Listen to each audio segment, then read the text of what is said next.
So good afternoon students. Human resource development या management के अंदर आज अपना जो क्लास का टॉपिक है वो है वाई एथिक्स या ethical issues in human resource development. इससे पहले अपन ने पढ़ा था कि कौन कौन से स्टैचुरी ऐसे मैंडेटरी थिंग्स हैं कि जिसके लिए हमें ज़रूरी है। दैन फिर हमने पढ़ा कि वर्कर्स पार्टिसिपेशन क्या होता है।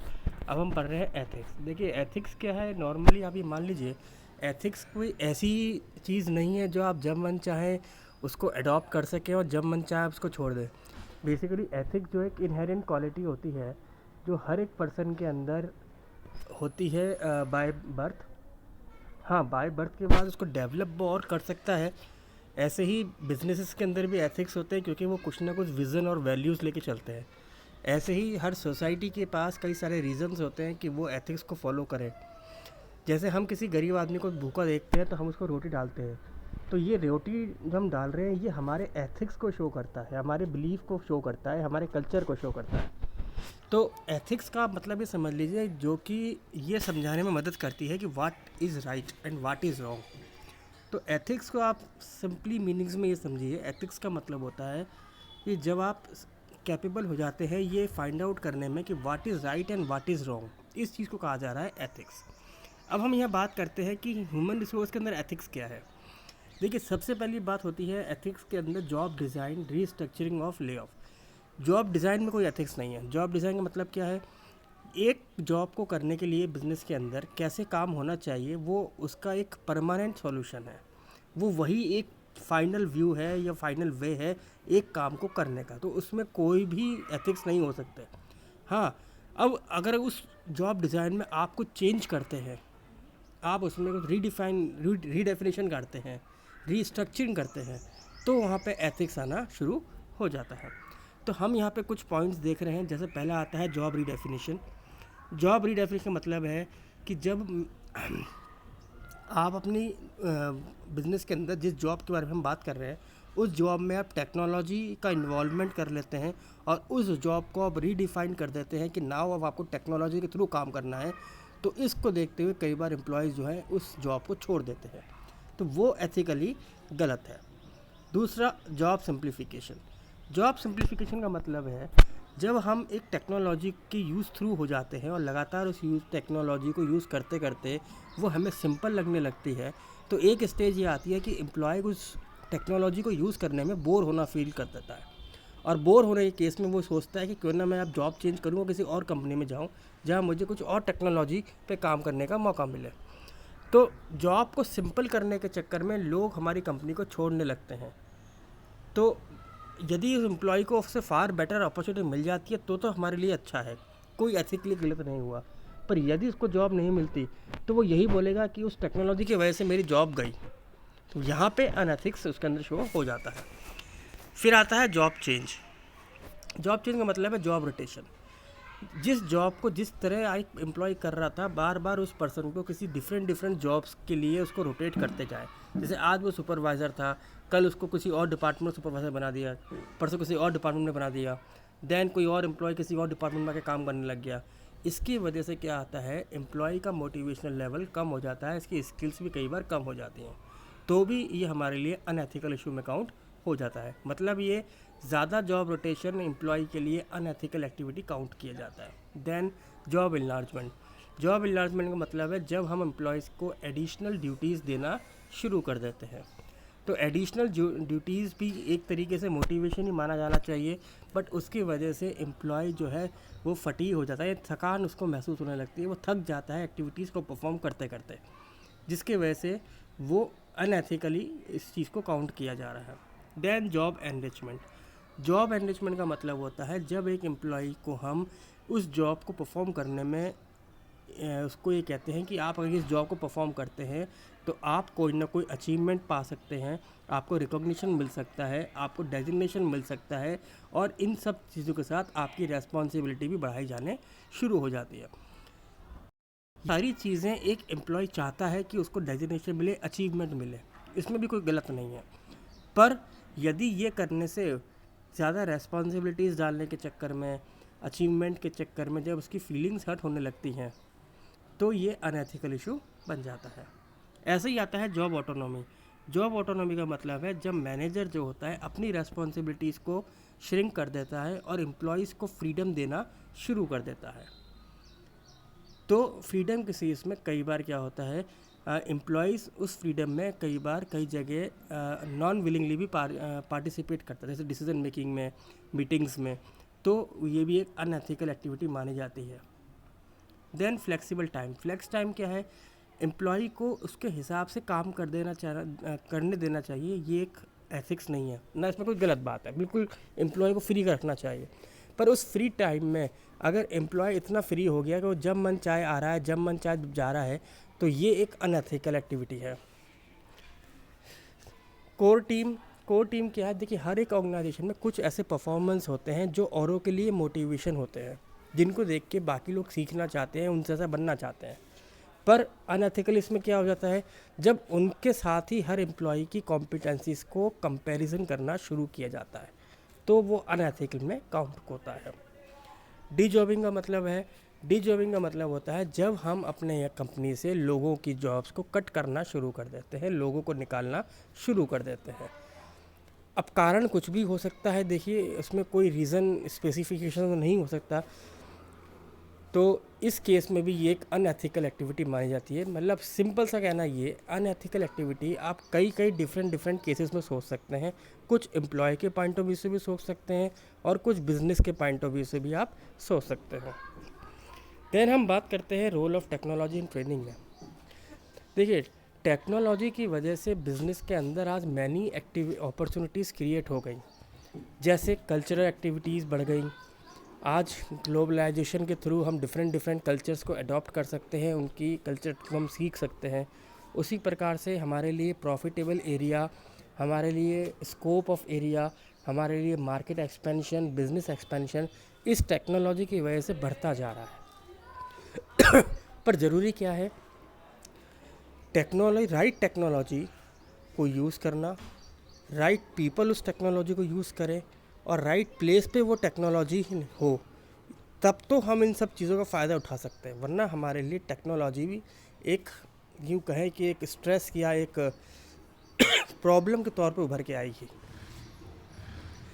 तो बेसिकली टेक्नोलॉजी का रोल क्या आ रहा है, टेक्नोलॉजी का रोल आ रहा है कि एम्प्लॉयज़ की स्किल्स और कॉम्पिटेंसीज़ को शार्प करना, एम्प्लॉयज़ को ट्रेनिंग और एजुकेशन या नॉलेज देने में टेक्नोलॉजी का रोल को यूज़ करना, और उनको आउटसाइड वर्ल्ड से इंटरेक्ट कराना, ताकि आउटसाइड वर्ल्ड में क्या अपॉर्चुनिटीज़ हैं उसको वो सभी एम्प्लॉयज़ कैश कर सकें। इन सब चीज़ों को हम काउंट कर रहे हैं with the use of technology.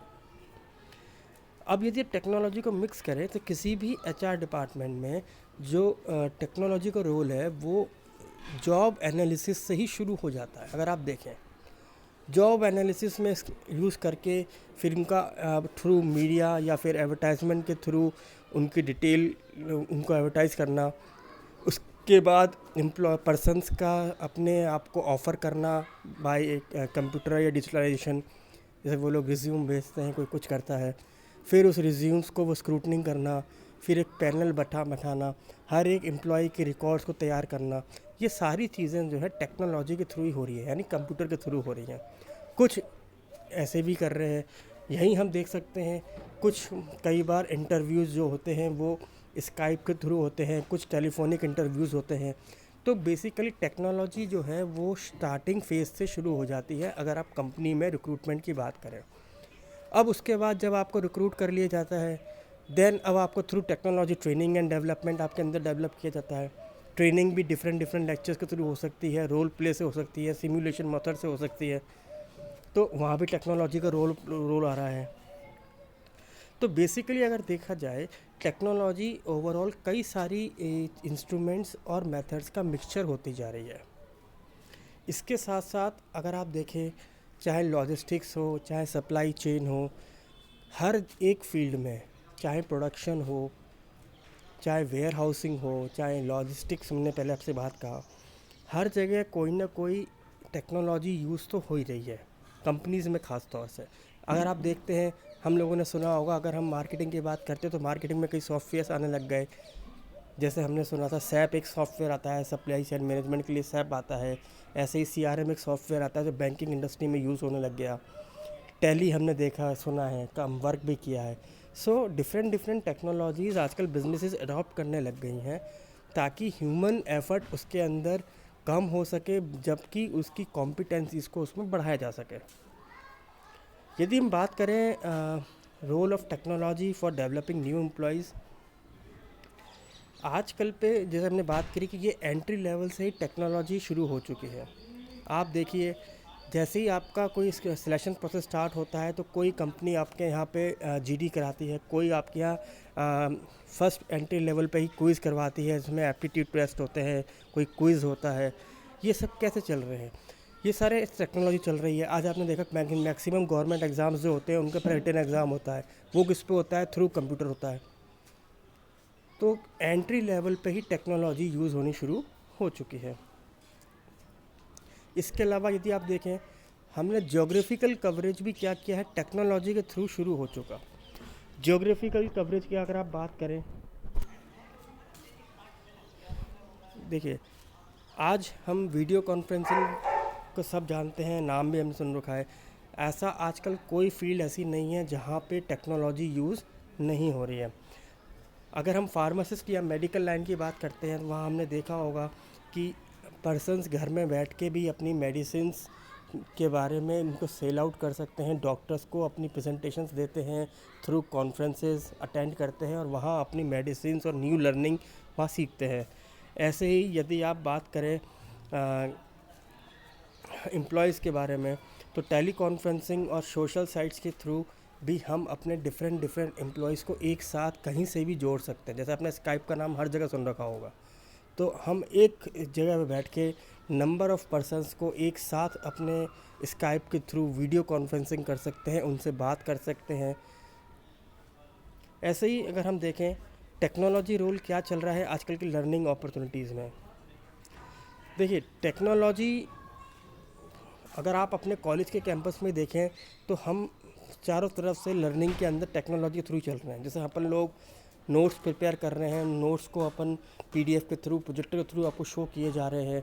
इसके अलावा अपने पास ऑडियो वीडियो विजुअल्स होते हैं, जिसमें आप अगर कोई पीपीटी दिखानी होती है, कोई मूवी दिखानी होती है, तो वी हैव अ टेक्नोलॉजी, हम उसको यूज़ कर सकते हैं। कोई मैसेज जाना होता है तो we can use telecommunication, जिसके अंदर आप नंबर ऑफ़ पर्सन्स को मैक्सिमम मैसेज एक बार में पास कर सकते हैं। अभी हम लोग देख रहे हैं आजकल के टाइम के पीरियड पे भी अपने यहाँ पे लॉकडाउन है, फिर भी आप लोगों को कोर्स के थ्रू हम लोग वीडियो लेक्चर्स आपके लिए प्रिपेयर कर रहे हैं, यूट्यूब पे अपलोड कर रहे हैं और आप उनको उन मेथड से पढ़ते जा रहे हैं। तो लर्निंग ओवरऑल क्या है, बढ़ती जा रही है। यदि आप डिफरेंट ऑर्गेनाइजेशन की बात करें, आजकल सारी ऑर्गेनाइजेशन सिमुलेशन मॉडल पे काम करने लग गई। तो बेसिकली लर्निंग अपॉर्चुनिटीज़ में आ गया सिमुलेशन। अब इसका एग्जांपल आप देख लीजिए, जैसे material handling and warehousing. बड़ी बड़ी कंपनीज़ों ने अपने यहाँ पे जो लोग बड़े बड़े मशीन्स को ऑपरेट करते हैं, कैसे उस पर काम किया जाता है, जहाँ पे रिस्क एनवायरनमेंट होता है, हज़ार्डियस केमिकल्स होते हैं, वहाँ पे पहले उनको सिमुलेशन मॉडल्स पे काम कराया जाता है ताकि वो एक्चुअली जब अपनी इस वर्क पे जाएं तो वो रिस्क को कवर या रिड्यूस कर सकें। बैंकिंग में हमने देखा, आज आप घर बैठे बैठे डिजिटलाइजेशन थ्रू पेमेंट किसी को भी भेज सकते हैं, through different mode, Bhim UPI आदि सबके पास बनी हुई है। पेटीएम हम कर सकते हैं, फ़ोन पे हम यूज़ कर रहे हैं, गूगल पे आप यूज़ कर रहे हैं। इसके अलावा आपने अगर इन्वेस्टमेंट पॉइंट ऑफ व्यू से देखा हो, शेयर मार्केट में भी आज आपके पास ऑनलाइन है, आप घर बैठ के अपने कोई भी शेयर को परचेज़ कर सकते हैं, बेच सकते हैं। कहीं भी आप कहीं किसी ऑफिस में फिज़िकली जाए बिना अपनी रिपोर्ट्स आप जनरेट कर सकते हैं। यहाँ तक कि आपके पास आजकल अपने अकाउंट को जनरेट करने के लिए भी आपके पास यूज़र आईडी पासवर्ड होता है, आपके पास नेट बैंकिंग है, आप घर बैठ के कहीं किसी को भी पैसा ट्रांसफ़र कर सकते हैं। तो ये डिफरेंट मोड्स जो है हमारे यहाँ पे आना शुरू हो चुका है। उसी तरीके से मेडिसिन लाइन में भी अगर हम सिमुलेशन देखें, मेडिकल लाइन में भी जब टेस्ट होने लग गए तो वो अब किसी ह्यूमंस पे नहीं होते, वो सिमुलेशन के अंतर्गत एक्सरसाइज कराई जाती है कि कोई मेडिसिन के केमिकल, कोई उनका जो साल्ट है वो कैसे किस ह्यूमन बॉडीज़ पे कैसा रिएक्ट करेगा, इसके लिए भी सिमुलेशन मॉडल्स क्रिएट किए जा रहे हैं।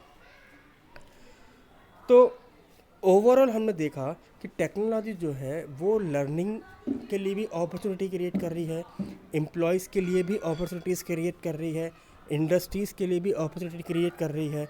तो ओवरऑल हम टेक्नोलॉजी से इतने ज़्यादा ये कहें कि यूज़ थ्रू हो चुके हैं कि विदाउट टेक्नोलॉजी आजकल हम कोई काम नहीं कर पा रहे। बस ज़रूरत क्या है कि हम राइट टेक्नोलॉजी को राइट तरीके से और राइट पर्सन उसको यूज़ करें, तो उसका बेनिफिट हम ह्यूमन रिसोर्स डेवलपमेंट में कर सकते हैं।